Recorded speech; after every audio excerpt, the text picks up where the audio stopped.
fellow type 1s out there. Is my video working?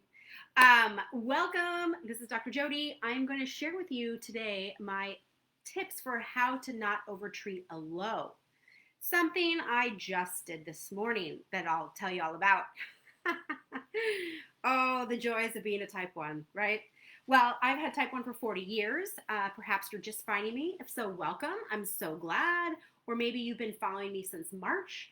I just started coming on Facebook because I wanted to be a source of light and inspiration for all of us in these interesting COVID times. And thousands of you have found me. I'm so glad. And I wanted to share today about how to not overtreat a low. All right, so I should go get my decks. Well, it's not here right now. But here's what I did. I always tell people that when we treat lows, it's really about how much insulin is on board, right? The whole 15 grams of carb to treat a low is just, it doesn't work, right? Sometimes you need more, sometimes you need less. And even though I'm a huge fan of real healthy food, I do strongly believe in glucose tabs because many reasons. They don't go bad. They don't taste super delicious. It's hard to eat a whole bunch of them at once, which is what we want to do when we're low, right? We know exactly how many carbs we're getting, okay? So let me tell you what happened this morning. I always tell people not to have a big bottle of juice around, or don't wander into your fridge or wander into a grocery store when you're low, right? It's just too hard.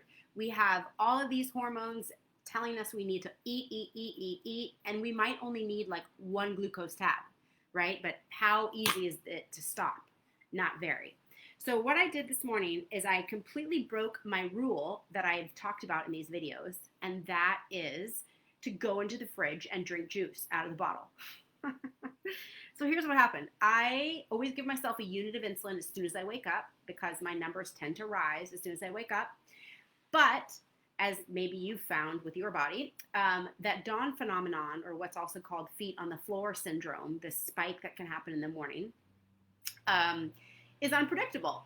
Some days it happens, some days it doesn't. Some days it happens a little bit, and sometimes it happens a lot, right? I talk about all of this in my online courses. I have an online course called How to Get Off the Blood Sugar Roller Coaster. I cover this thoroughly in that. And anyways, this morning I didn't need that one unit, which rarely happens because the majority of the time I do need extra insulin for my dawn phenomenon.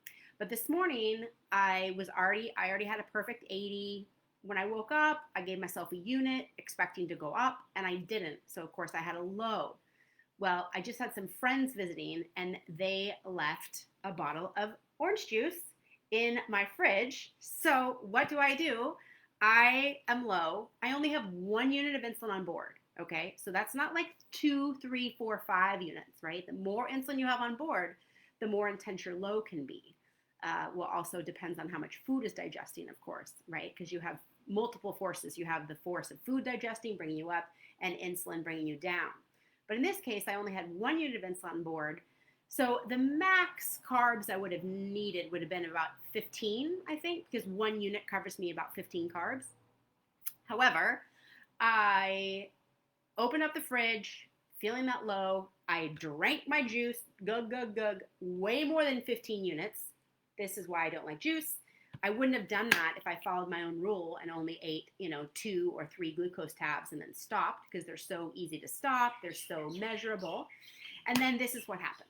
Here's a picture of my, so you can see here, right? I was nice and steady, nice and flat, and then boom. Not only did I fly up to 160, but see that? It's a double up arrow. It's not just 1 arrow, it's 2 arrows up. So that's how you can, see how fast you're flying high. So that's my tip for today. Glucose tabs, we all should have them. Even though they are not real food, they're full of colors and stuff. These are so helpful so we don't have this crazy roller coaster. And I'm here to say I'm human, right?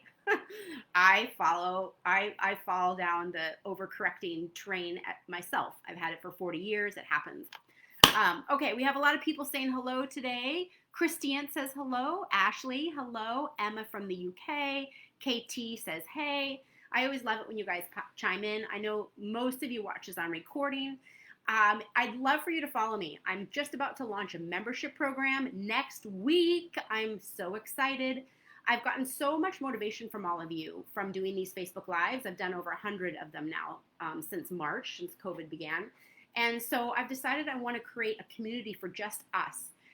It's going to be all about positive and education, right? I want you to know how to set your basal rate. I want you to know how to avoid lows when you sleep and when you exercise. I want you to know how to dose beyond just carb counting, right? I want you to have a community of people that are motivated together to get A1Cs below 6.5.